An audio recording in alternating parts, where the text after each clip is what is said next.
Hey guys, and welcome back. So, the problem with this elevator shaft is you're supposed to have the element of surprise here. However, that very rarely happens because quite often a body will fall down with you. And if a body falls down with you, well, it's going to alert all the enemies and they're going to be on standby and they're going to be coming for your ass like straight away. This is a big problem, especially on Legendary. But, you know, you've just got to try and run behind one of these defensive shields in the corner and hope for the best. After a little bit of, you know, dealing out some damage and taking cover, you can work your way through it. Most of the enemies are going to be below us. And we're going to be leaning on that quite a bit. Okay. Oh, hello, Space Monkey. And no bananas for you. Let's keep moving. We need to get to the lower levels. Ooh, grunts. The grunts do enjoy playing with those grab lifts. And that's fine. Because we enjoy filling grunts full of radioactive needles. The Marines are just inside. Careful of the guards. Okay, cool.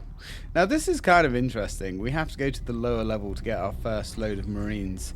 However, there's also a load of Marines on the medium level as well. Because this area comprises of 3 floors. And yeah, I don't know. I'm not sure why we have to go down all the way to the bottom instead of grabbing the ones on this floor and then grabbing the ones on the bottom floor. I don't know. I don't make the rules, man. But I do know that there is a monkey with a grenade launcher, which, to be fair, is probably not something that you're going to wanna deal with, whether you're playing Halo or real life. In fact, it would probably be even worse in real life. Just saying, a monkey with a grenade launcher means you're probably going to have a bad time. Luckily, we have a radioactive needle gun that dispatches them 1 round at a time. Okay, have we cleared the area? That's my question. We are running out of needles as well. There should be some more somewhere. Alright, well, we may have to go liberate them from a corpse, which, well, standard military doctrine dictates. Ooh, going down. Ah, there was some right in front of us, but of course I walked past them because I'm a stupid ass. Okay, let's go liberate some soldiers. Not sure I would be too happy to be in these holding pens. I'm not even sure why the Covenant are holding these guys, to be honest. Maybe interrogation, maybe for food, who knows? But it's not generally something the Covenant in the lore do. They don't generally take prisoners.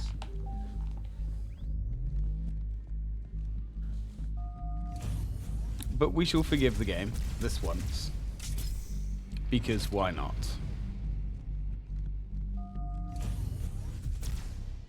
The chief's hunting a prophet, and you're gonna help him kill it. No sense sticking around here. No, you definitely don't want to be sticking around here.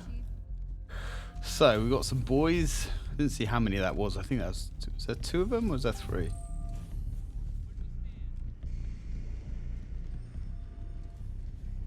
And I'm getting loads of messages come through, which is fantastic. More guards, get ready. Alright, unfortunately we're going to get some reinforcements, but that's fine. We've got a nice group of Marines helping us out. Now what we want to do really is try and equip these men with better weapons, because I think one of them's got a plasma pistol, and to be honest with you, that ain't going to fly. Giving them a carbine isn't a bad shout. Look at him, he's just like riding. He's just riding on the back of a jackal. That's fine. I'm sure, you know, that's probably the best thing that ever happened to him in his life. Standing on top of an enemy. I like that guy. That guy's now called Stuart. And hopefully Stuart will survive for the rest of the level. Yes, well, we can dream. Oh, there's another monkey with a grenade launcher there. Now, I'm not sure why the Marines in Halo are so useless. Especially on the higher difficulties. Because they certainly aren't that bad in the books. They're obviously not up to elites and things like that, but they're alright. So anyway, you cannot give a brute shot to your Marines. I don't know whether they just can't hold it. It's too heavy for them. I don't know. But yeah, as you can see, considering this is a grenade launcher, it's questionable at best. But no matter.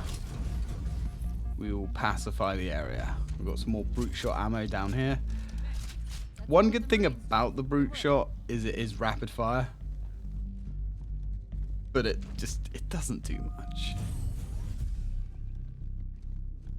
Okay, so now we've got loads of Marines. I think we've got 5 of them in total now. Because I think there's... The same way we came in, the central grav lift. Okay. That's fair. Yeah, we've got no ammo, no weapons to give these guys. Always give your men, if you can, sniper weapons. Because that is the best bang for the buck. Ooh, this is gonna hurt. Yeah, because they are very accurate when they want to be. Hostile reinforcements coming down the lift. My throat is giving me all kinds of problems today. Okay. Unfortunately, there is a lack of beam rifles around here. But hopefully, we'll figure that out. Whilst we play silly buggers with the grav lifts. Ah, here we go. Ooh, see what I mean? You give them a beam rifle and magic happens. Now, if all of these guys had beam rifles, oh, you could do some serious damage. Okay, let's see if there's anything else we can scavenge up for these guys. I think there's some brute... Yeah, there's some brute plasma rifles here. And there's lots of brute plasma rifles. Okay, let's start doling out some better weapons. Because he has a plasma pistol. And yeah, that's not going to fly. Also, I do recommend giving your men brute plasma rifles if they've got elite plasma rifles. Mainly because they don't have to worry about overheating and things like that. Not really anyway, because they fire the weapon at a much slower rate. So you might as well give them the weapon with the most damage output. Because they have unlimited ammo. And on top of that, they very rarely overheat. So give them the best weapons that you can. Not too sure how good they are with the carbine, to be honest. We've got some more brute ammo here, we might as well take it. Maybe the carbine is a pretty good shout because it's an accurate weapon, but it's fine. They'll be good with what they've got. And as soon as they're able, or as soon as we're able, we'll outfit them with some better gear anyway. Alright, let's head back out. Although I hope our guys are following us. Your men are not very good at following you in this game. They're really not very good at following you, and that's pretty well illustrated later on. Right here, sir. Yeah, I know you're right here, dude. That's fine. Alright.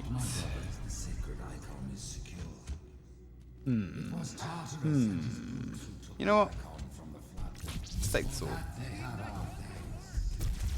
Alright, let's get this done. Luckily with our squad, it's going to make this a little bit easier. Also having a couple of men, or at least one actually, with a needle rifle. Not needle rifle, you don't get needle rifle in this game. With a needler is pretty useful, to be honest. Especially with all these buggers. These buggers suck. They're very mobile. And they're hard to hit. But your men are pretty accurate. Yeah, the one that's got the carbine is doing some serious damage. Ooh, we got some honor guards. I can't see it. Yeah, honor guards. That's not fantastic. Especially considering one's got a shield. Ooh. You'll challenge me. Yeah, and he like punched our face off. We killed the one with the sword and then got donkey punched by his mate. Not great.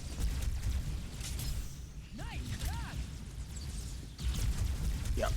We are, unfortunately, in this game, we are so weak.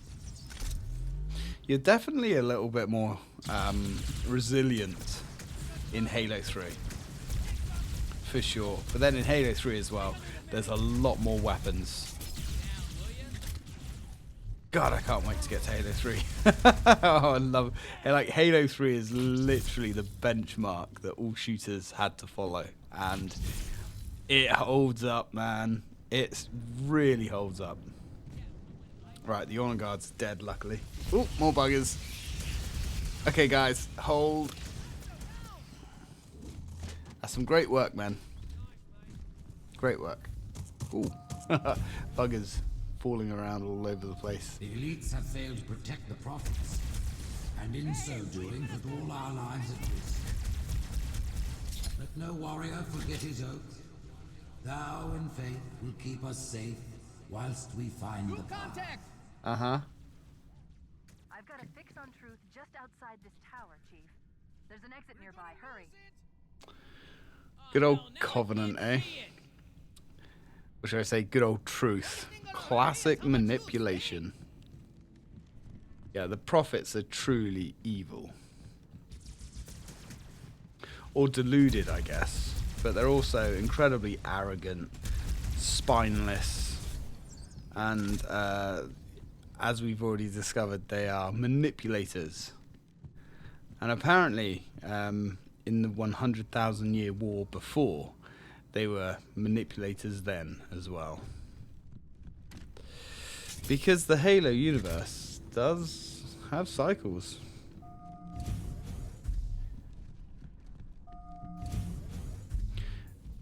Whoa.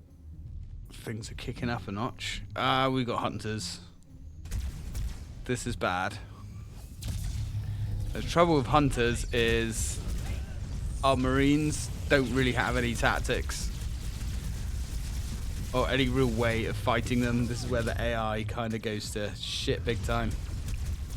And they've already killed one of our men. No! Hope that wasn't Stuart. It was probably Stuart. Whoa!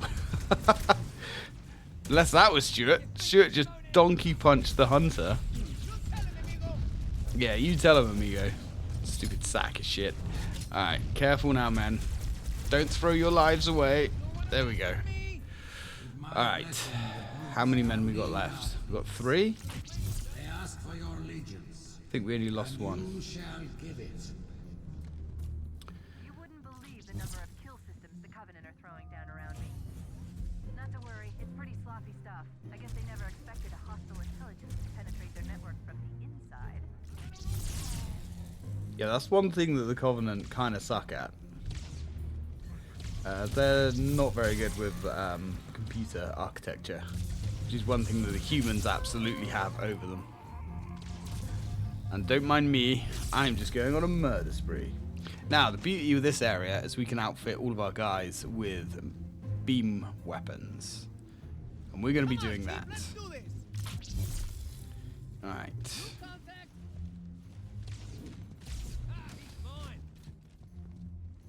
Okay, there's a lack of beam weapons around here, but there is a stash directly ahead of us. There's quite the melee going on down below us, I think. Yeah. That's fine. Got these jackals everywhere with their little beam rifles. I tell you, I wish I could stick those beam rifles where the sun doesn't shine. But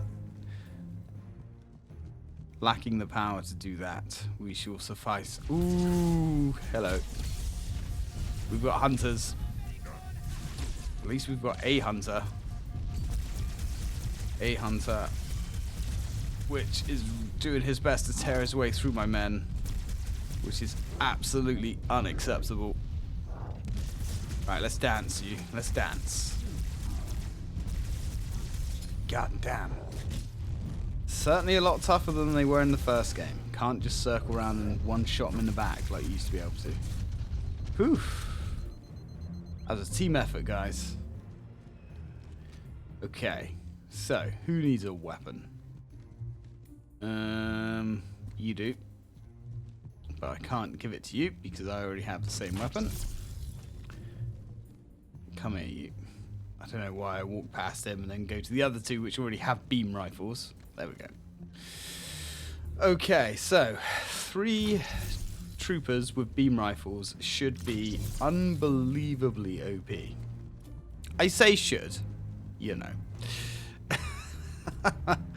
Yeah, they develop a bit of a unique problem that we're going to see as this part unfolds. Alright, let's keep walking through this very alien jungle.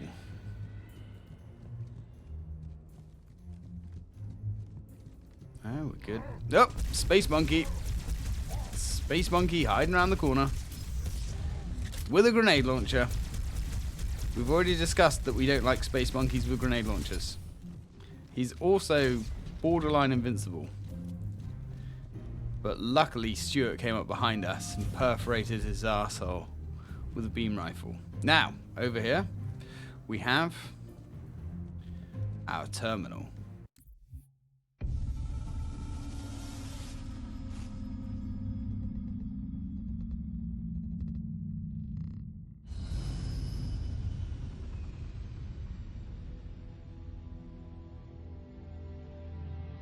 Whereas most species were grafted into the Covenant by faith or mutual beneficence, the Ungoi were not such. Their kind was brought into the fold by force, and it was by force that they were held captive. Their world had no prayer against our might and majesty, and their peoples were quickly laid low, many of them brought into subjugation.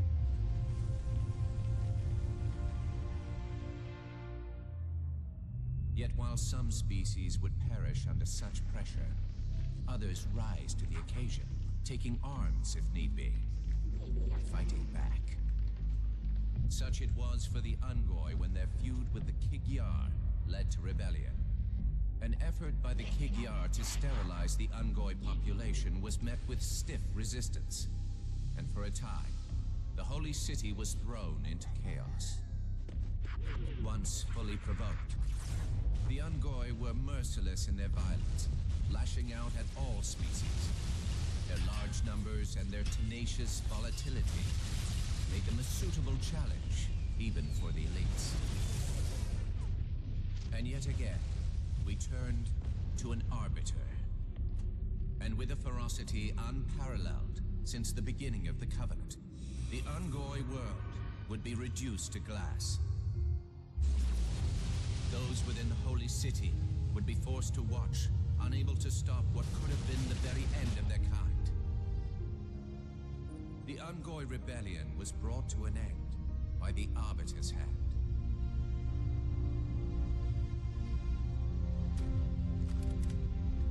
Their world was not completely lost, and those who survived within high charity found some measure of mercy. They had proven their worth in combat, and would now serve alongside the Sangheili in battle.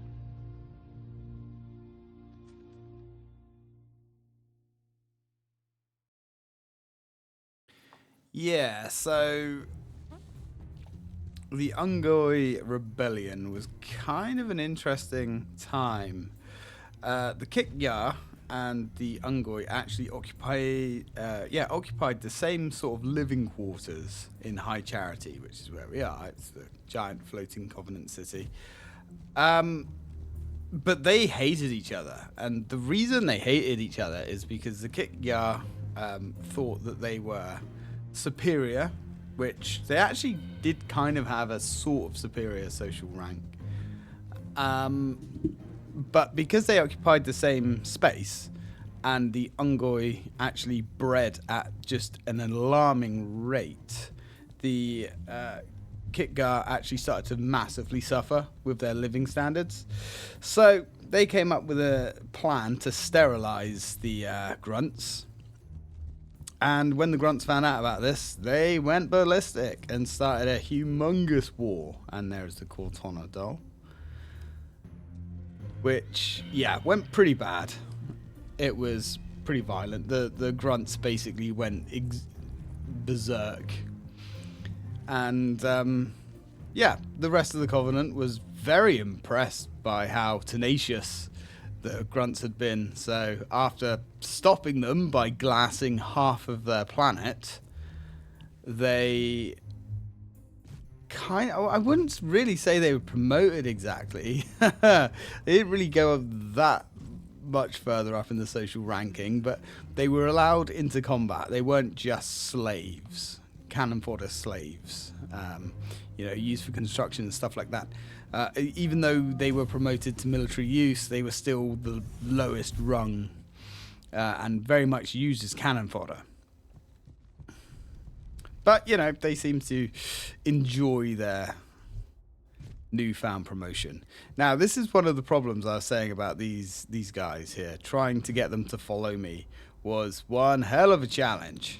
I don't know whether the AI is just straight up derping out or what, but yeah, this is annoying. And again, when these games get remade, which apparently they are rumored to be being remade, I really, really, really want to see them do the AI up. Like I say, I don't care about having proper squad commands, but it would be nice if you could just, you know, give basic orders like follow me, wait here, that kind of stuff. That would be cool. Do I think they're going to do it? Probably not. But yeah, so I'm going to sort these idiots out, and I will catch you guys in the next part. Thank you very much for watching, guys. And as always, till next time.